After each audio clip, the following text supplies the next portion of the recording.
राजेश खन्ना ने अपनी professional life में बहुत नाम और पैसा कमाया। उन्होंने अपने जीवन की अपनी शर्तों के मुताबिक जी है। शादी से पहले वो अंजू महेंद्र के साथ 7 साल तक लिव इन में रहे, लेकिन शादी करके उनके साथ घर नहीं बसा सके। ब्रेकअप के बाद राजेश ने अपने से 16 साल छोटी एक्ट्रेस डिंपल कपाड़िया से शादी कर ली।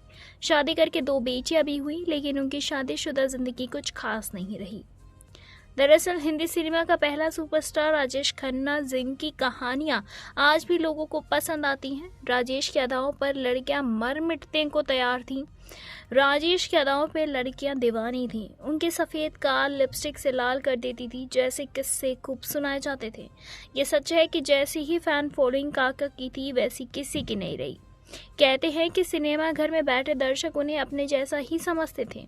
शायद दर्शकों से होने वाला यही जुड़ाव उन्हें इस कद का सुपरस्टार बनाता है।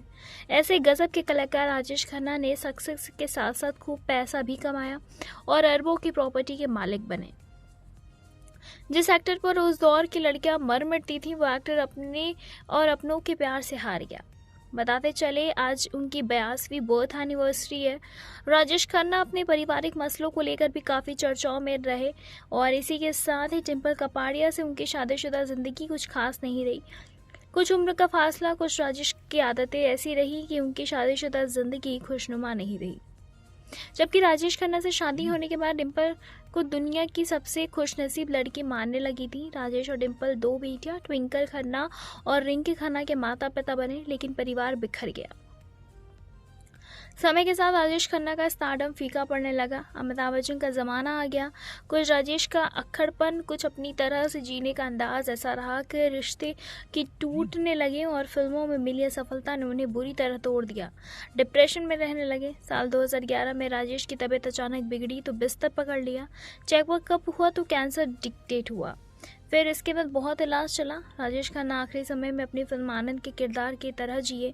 उनके करीबी रहे भूपेंद्र सिंह ने बताया था कि राजेश अपनी मौत के करीब जब थे, साल भर पहले वो समझ चुके थे, अब उनके पास ज़्यादा समय नहीं है।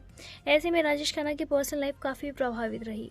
अंत समय करीब आता जा रहा था, कैंसर उन्हें खाता जा रहा था। कहते हैं कि अपने आखिरी पलों में राजेश खन्ना खामोश रहते थे, बस यही चाहते थे कि उनकी बेटी आंखों के सामने रहें।